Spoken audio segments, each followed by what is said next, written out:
La desintegración del bloque socialista. Desde la primavera de Praga en 1968 había quedado claro que muchos de los regímenes satélites comunistas habían perdido su legitimidad y se mantenían en el poder mediante la coerción del Estado o respaldos por la amenaza de la invasión soviética. En la segunda mitad del año de 1989, el poder comunista dejó de existir en Polonia, Checoslovaquia, Hungría, Rumania, Bulgaria y la República Democrática Alemana. La unificación alemana.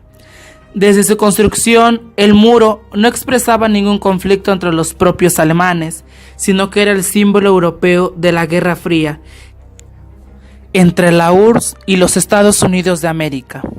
En tal sentido, cuando comenzaron los primeros signos de democratización en Polonia y Hungría, a mediados de 1989, Hungría, para entonces bajo la autoridad de un gobierno reformista, decidió abrir sus fronteras occidentales.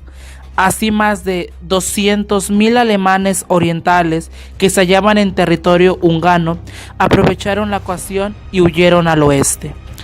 El nuevo gobierno propuso algunas reformas modernas, como permisos de viaje al exterior durante periodos más largos, que no lograran reducir la presión popular. La revolución ya no podía ser detenida y en noviembre los berlineses en ambos lados se lanzaron sobre el muro y comenzaron a abrir en las primeras brechas las guardias de las fronteras.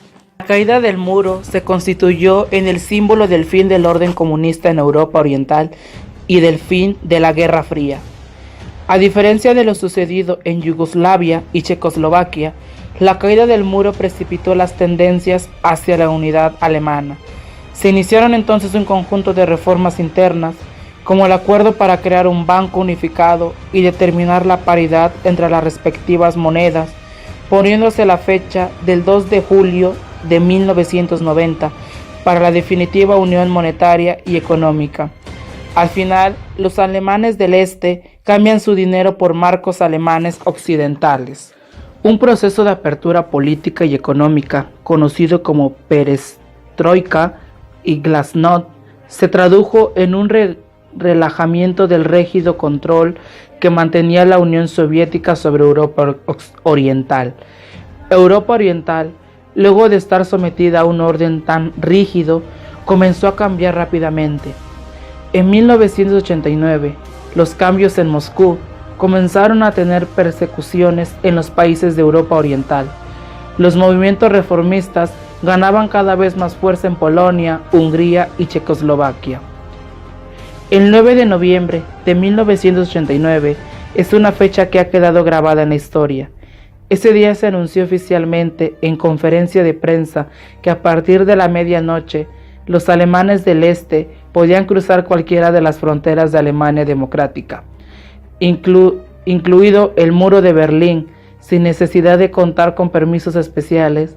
De inmediato se corrigió la voz en ambas partes de la ciudad dividida, y mucho antes de la medianoche, miles de expectantes berlinenses se habían congregado a ambos lados del muro.